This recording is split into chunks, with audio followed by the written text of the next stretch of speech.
Hi, everybody. Welcome to another Parent Pivot podcast. This is post Valentine's Day. I hope you all had a good Valentine's Day with your honey. I know I did with mine. I'm one of your hosts, Steve Cummings.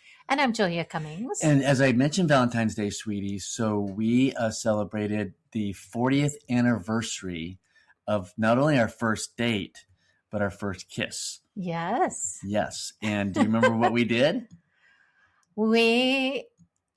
You and a friend made us dinner. Who's us? Me and the friends. The other day, yeah, me and a buddy, and we made you guys dinner. We picked another guy to go send to pick you guys up. Right, to be our chauffeur. He came and picked us up, took us up to the house. Yep. And we cooked dinner all by ourselves. You cooked dinner. We ate dinner. Then we went into LA and saw a Carol Channing play show at the Amundsen Theater. At the Amundsen. And then we went to the Bonaventure Hotel and had dessert. And then I took you home. Yes, and you kissed me on the front porch. You walked me to the door. Right.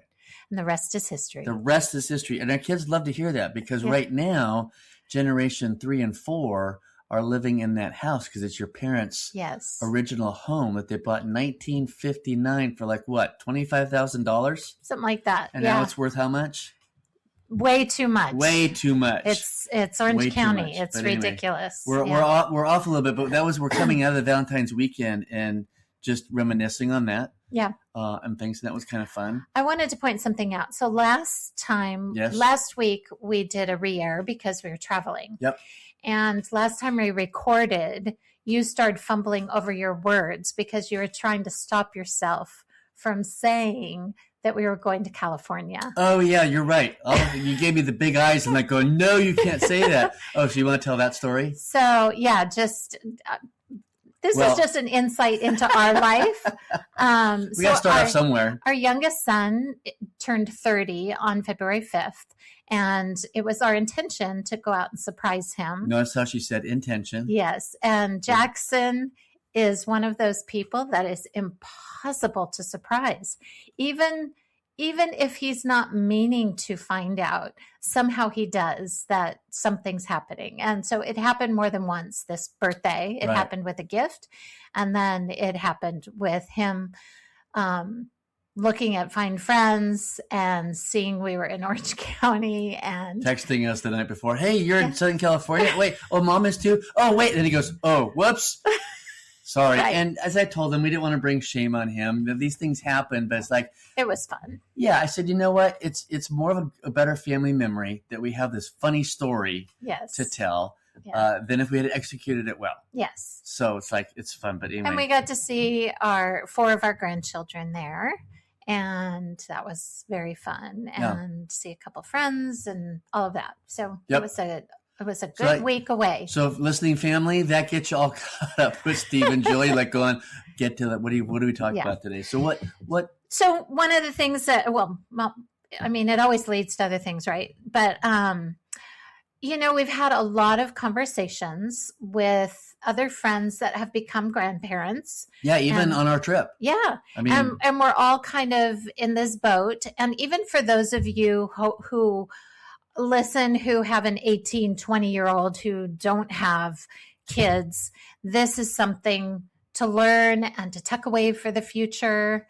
One thing that we end up talking about with our friends often that we're hearing from others is the ability or inability to bite their tongue in watching their kids parent. And so this is a thing that I hear all the time from people, like, why do they do this? Why do they do and why don't they ask me? Because now you have ChatGPT, right? So a new mom is going to the internet to get all her answers. Sure.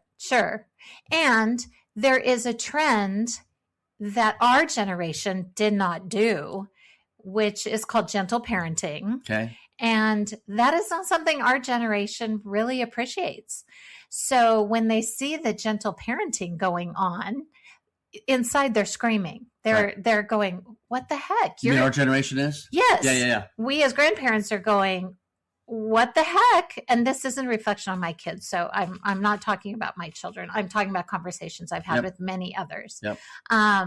But it's like, that I think the tendency is you're looking on and you're going, you're in charge, not your kid. Right. And that's kind of the bottom line with our generation.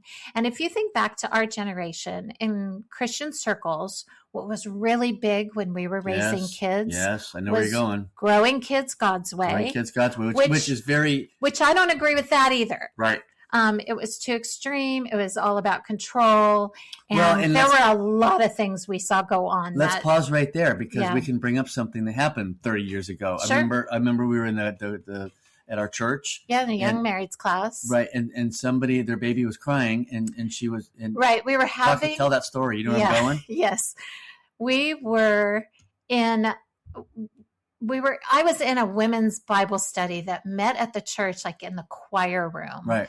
And our leader, we had a pretty big church. And so this group of women was pretty big too. And this woman had literally had a baby the week before. So we're talking about a 1-week-old child. 1-week-old baby.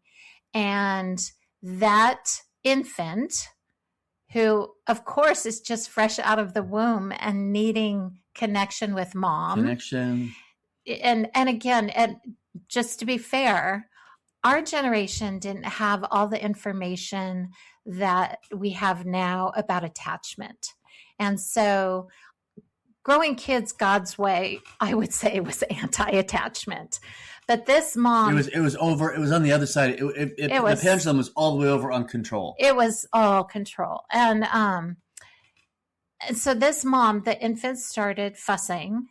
And she took the infant in the infant carrier and went and put it out in the dark hallway and covered it with a blanket. You know how you'd cover your baby carrier with a blanket when they were sleeping or something. Well, no, she did it when the baby was crying. Yep. And I sat there in that Bible study and listened to that baby cry in the hallway, and it just about killed me. And this was a growing kids God's way parent. And this is what kind of thing we saw from people over and over again. Right. And if I remember correctly, even as couples did that growing kids God's way, they also would not let their kids mingle with non-growing kids God's way people. It was like a little mini cult within the church. Yeah. And I think that was encouraged. The parents that we knew didn't do that necessarily. There may have been some in our church that did that. Right. But they encouraged like a homeschooling group where everybody did growing kids God's way and things like that. But yes, at some point I had heard this was encouraged, that you are friends with others that are doing the same. Right. And so that there was no question of how this child was going to be handled. Anyway, our point is that different generations are looking to someone or some place to get answers to raising their kids. Yes. So we went through, and when we were raising kids, it was growing kids God's way. Now you've got another thing out here called gentle parenting. Yeah. Where we're watching and hearing about opposite extremes. Right. Now the child is in control. Right. And there's, like what are some of the things that we're hearing from grandparents as they watch their kids do that? That they don't want to upset their child. They don't want their child to throw a fit. And, when a kid hits 18 months, 2 years, they're throwing fits. Yeah. That is part of it. They call it the terrible twos for a reason. Right. So again, these are my parenting philosophies. Yep. So whatever, if you disagree, and we're going to get to the whole pivoting part of this. Right. So bear with us. But, you have to teach your child that you are going to follow through on what you say. So, I had a child that would act out when we went to the mall, and we would walk at the mall, and I had all the kids in the stroller, and I had 4 kids, and I would warn them, if there is a problem and you start throwing a fit, we are going to have to leave the mall. Now, many parents wouldn't do that. It's a veiled threat oftentimes when we say something like that. And then we try to negotiate with the child so that they can have what they want. And we feel somehow that we are getting what we want. But there were, I had to walk out of the mall a couple of times, but he learned quickly. Right. I was going to say, Mom means what she says. Right. And it was embarrassing for me because he's crying all the way out of the mall. Right. But I'm like, I got to follow through. I told him I would do this. And I wasn't harsh. I wasn't mean.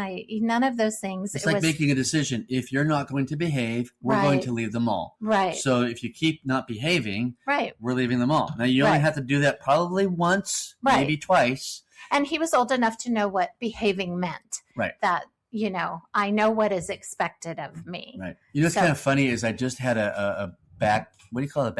Flashback? Flashback. There we go. A flashback to my umpiring days. Oh.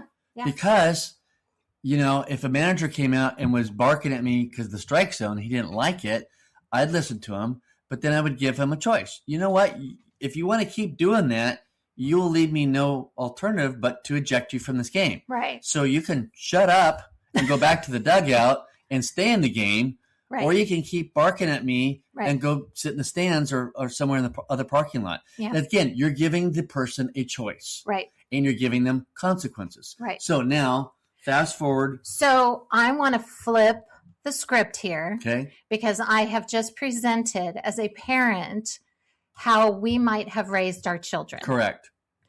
I want to flip the conversation into your child is now the parent. Yep. And they get to give you ultimatums. Right. Mom and Dad, either you're on board with me. Right. Or I'm not going to let you see the kids. Right. So that means we may end up having to adopt a parenting philosophy that goes against what we used, and we can see, and we can see the end result, like going, okay, if you keep doing this, you're going to have an entitled teenager. Right. Right. And that's my grandchild. Right. Not mine. I'm just talking generically. In generics, yeah. And things. Right. So now grandparent. I might need to go out and have a drink.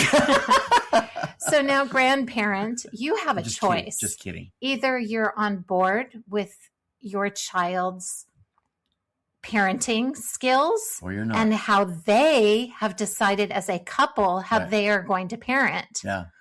Or you're not on board and you might not get to see your grandchild as much because you are being too harsh or you're spoiling too much or you're not feeding when they say feed. You're giving them sugar when they don't want you to have sugar. So I'm going to play devil's advocate here. Okay, that's Haven't grandparents done that for a millennium? It's like, hey, spoil them, and whatever. I mean, isn't there a little bit, right, audience? Right? Am I talking? I'm talking to Dr. Julie here. I'm representing you here. I mean, that's what grandparents do. Spoil them, hand them back. Yes, but it needs to be spoiling within the context of what they deem okay. Because, like, if my adult children really don't give their kids sugar and I turn around and give them sugar, that's not okay. You're a deep bandini. Yeah. That's a fertilizer. Right. And so that's just not okay. If you are going to let them stay up till 10 o'clock and mom and dad have said, I really need them to bed at 8 because tomorrow this, and this is happening. So maybe what I'm hearing is when they drop the grandkids off, hey, like for example, I have Pop Adventures. Right. And we've gone on Pop and Juju Adventures. But, Flori likes to go to Home Depot. Yes. Because she recognizes the logo. She sees it around the house or whatever. And so she wants to go in Pop's truck to Home Depot. Yeah. Can't really do anything there that goes against parenting. No, but this is the thing. Grandparents, you know what your kids don't like. You know what your adult children don't like. That's kind of flip the script. I am flipping the script everywhere. That's kind of like when we talk about adult children, why we tell parents when you pivot, they already know what you believe. Yeah. So in the same way, you already know what your children want from you when you have the grandkids. Yeah. It goes both ways. It goes both ways. And oftentimes we forget that things go both ways. We think because we're the parent that we should still be in charge and we should still be listened to. Okay. And that's great if your adult child wants to listen to you. And you know your adult child, whether they're going to listen or not. You also know if your adult child's going to roll their eyes and say, stay out of it, mom and dad. Right? Yeah. So All I'm saying is respect them as a parent and fall in line. Well, and it goes back to the foundation of this podcast. We're in year 3 of doing this. Mm-hmm. And it always comes back to relationship or being right. Right. Which one do you want? Because if you want to be right, even if you leapfrog over mom and dad, okay, mm-hmm. you may have won the battle, but you're not going to win the war. Mm-hmm. Right. And so do you want it, what I'm saying is you're going to have half a tongue. Right. Right. Which is hard. And I realize we are living in a world where our adult children can be entitled, where sometimes they don't appreciate who we are, where sometimes they don't appreciate the battles we have been through and our knowledge, our wisdom. Taking us for granted. Yeah, all those things. And so that's a reality of our world right now. And it really, excuse my language, it really sucks. Oh, I thought you were going to go worse than that. Oh, no. Okay. Just some people are offended by sucks. So I want to preface that. Not that you do that all the time or that at all. I was just having fun with you here. But this is the reality of our world today. And because of that, we've got to be different. We have to be different. We have to be on top of it. We have to be the adult in the room. We have to be aware that this is what's going on. And so as much as it seems backward, when 95% of the world lives with honoring parents and revering aging, that's not true here. No, they're saying don't, if they're impinging on your life, write them off. Yeah. Walk away. Go listen to our podcast about my adult child's not talking to me anymore. What do I do? Just go back a few weeks and listen to those. Yeah.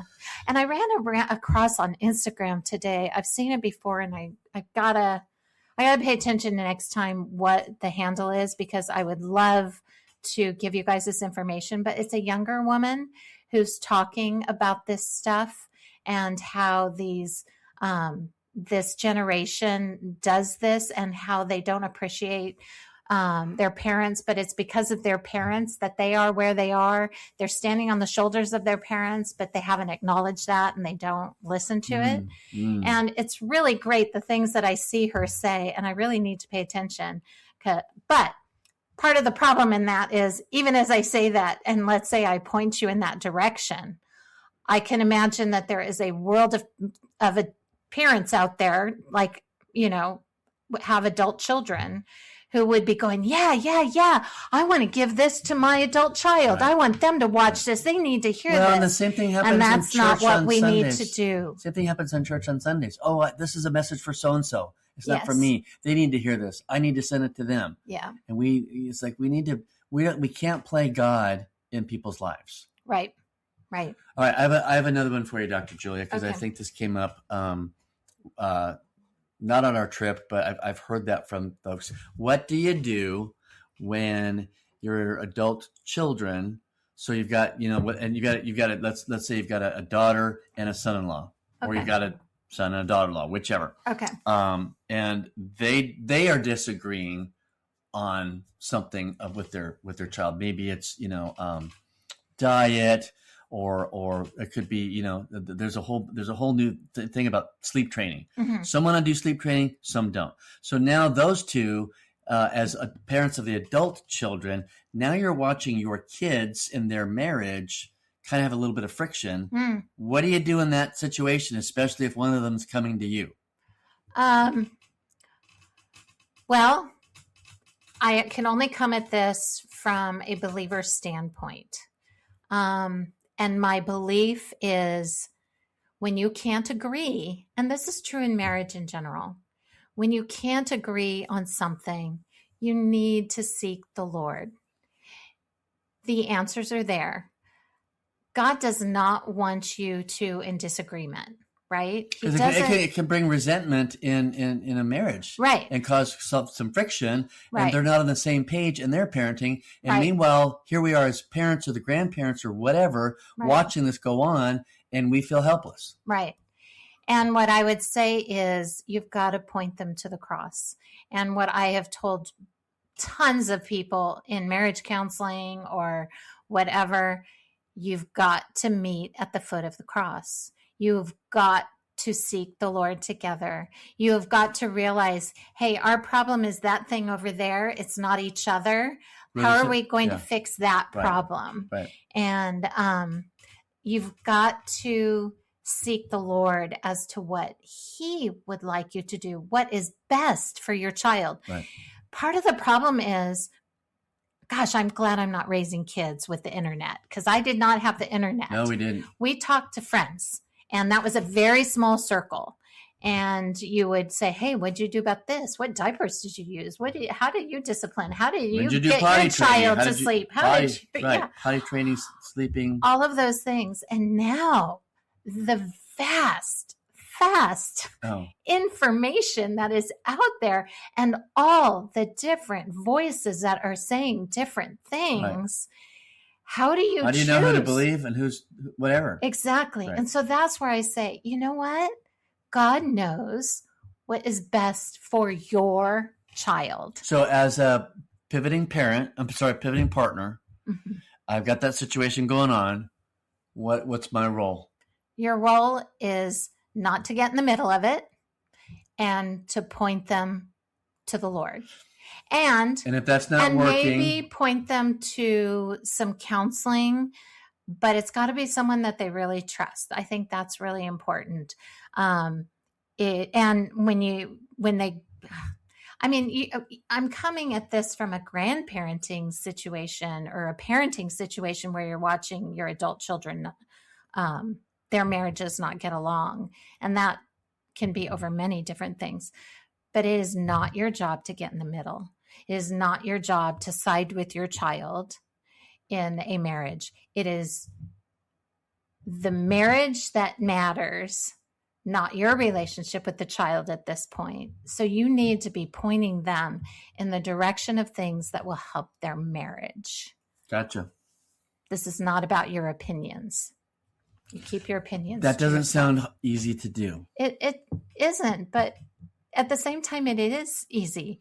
I can say, hey, have you guys prayed about this together? Have you met at the cross? Have you asked the Lord what might be best for your child? Have you talked to good friends that you trust and what they did? Stay off the internet. I mean, that's. So again, one of the things we've talked about in the 2.5 years we've been doing this, because this mm-hmm. is year 3. Yeah. Right? Not my pig, not my farm. Yeah. And it's not. You got to take care of your own life. We get our own pigs on our own farm. Right. And now we're watching our baby pigs run their own farm. Yeah. Stay on your side of the fence. And if your adult child is coming to you. I'm hungry for some bacon right now.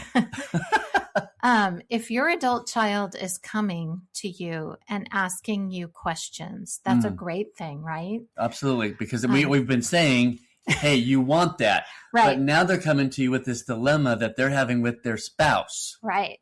So your job is, maybe part of what you need to share is some realistic situations that you and your spouse went through that was really, really difficult. Like, yeah, we were at each other's throat over this issue. Or when we were raising this child, this was very difficult for us. We fought a lot about this. And what did we learn from it? And the chances are good that we learned something in retrospect at the age we are now, looking back on it. In the moment, we didn't know we were learning anything. So what I just heard you say, sweetie, is you're not there to solve that specific problem. Mm-mm. You're there to relate the situation that they're going through and share a situation that you went through and how you came together as one. Yes. Even when you were kind of bashing heads over it. So you're wanting to back up. I always call it a drone. A drone goes up and down, and we always see these panoramic things that a drone does in movies and wherever, videos and things like that. But it's taking a drone's eye view, and saying, you have a conflict right now. Forget what the issue's about. Yeah. we had something similar. Maybe it's not even related to parenting. Right. But Absolutely. You're saying, here's how we came together to solve the conflict. Right. You're not there to give advice and counsel on solving this problem. Right. Two different things. Yes. Very different That's things. how you pivot to a partner. A parent is going to dive into that, and here's what you need to do, and shake the finger and da-da-da-da-da. A partner is going to pivot and get into drone mode and saying, here's the bigger issue. Because there's going to be another issue after that, and after that, and after that, and after that. Right. So part of what you want to do as the parent of your adult child is be able to sit back, and if they're coming to you, great. Like I said, if for some reason you're seeing something and you're just wanting to find out how they're doing, you would need to wait for the right circumstance for that. Yeah. But even then, and we've talked about this many times, you might need to ask for permission. Like even if your kid comes to you and they're asking you questions, you might want to start before you say anything and say, can I share a story with you? Or would you like to hear my opinion? Or so you're asking permission for speaking into it, because even if they are asking you, they might not want to hear it. Well, and I can also foresee that if the adult, let's say it's your son or daughter that comes to you and they've got the conflict over something that has to do with parenting, and this all goes well, when I say goes well, they allow you to speak into that. Now, and let's say you're on the same side. If your in-law child hears about it, they're not going to be too happy with you. No. So that's why you want to ask good questions to get them to come together, not to just make it 2 against 1. Right. Or even 3 against 1 if your spouse is also on that same bandwagon. It's like that's just going to create that could create injuries and fractures forever, for a long time. Right. You don't want to triangulate. In fact, we have a couple that are good friends of ours that they've got 4 kids and they've got an adult child that's not speaking to them. Right. Yeah. It happens. And now, it happens a lot. So it happens. But that's triangulation. That's like 2 against 1. Right. That never works. You would never want that in-law child to hear from their spouse, what my parents said. Exactly. Or my parents agree with me. Or that just should never ever happen. You want to talk about changing family celebrations for a long time? Yeah. That will do it. Because even they will probably work things out, but stay out. That person is not going to look at you the same. If you can't keep yourself from jumping in, I would almost say walk away. Say, you know what, I really can't speak into this. I need to stay out of it. You guys need to solve that and change the subject. Yeah. I've gotten you all choked up, haven't I? I'm sorry. I took a swallow of tea and I swallowed it wrong. Okay. So excuse me. But I think that's about all we need to say. I think we've covered it. We have. So anyway, I hope you guys have found this podcast today helpful. We want to come alongside you. These are things, a lot of times, if they're not things that we're going through, we're hearing from friends. We're hearing from other people about their situations, and they're telling us stories, and we're listening. And sometimes we just ask questions, and then all of a sudden we go, hey, we've got to do a podcast. What should we talk about? And it's like there becomes this common thread of experiences. You've had some and I've had some. It's like, let's put them out there. Yeah. And things. So again, we're not the experts. We come along and discuss this in real time and things, and just want to present a viewpoint of things of how to have healthy adult relationships. And speaking of which, I haven't mentioned this for a while. We have a book. It's in the bookstore. Yes. And it's called, what is it called? It's in the bookstore? I'm sorry. It's in the Amazon bookstore. That's the bookstore. Yeah. It's like 13 healthy principles for maintaining healthy relationships with an adult child. Yeah, we don't have it in front of us. We don't have it in front of us. You would think that we would know. Yeah. But it's like only $10, and it would encourage you to get a copy. Yeah. And go through that. And you know what? We could use some ratings on Amazon. So if you purchase a copy, would you please take the time to saying, these people are nuts. Don't ever buy their book and just give them 1 star. No, please don't say that. Okay, don't say that. What do you want them to say? I would love a good review. I would love to know how it helped you. I would love, and we would love to hear emails.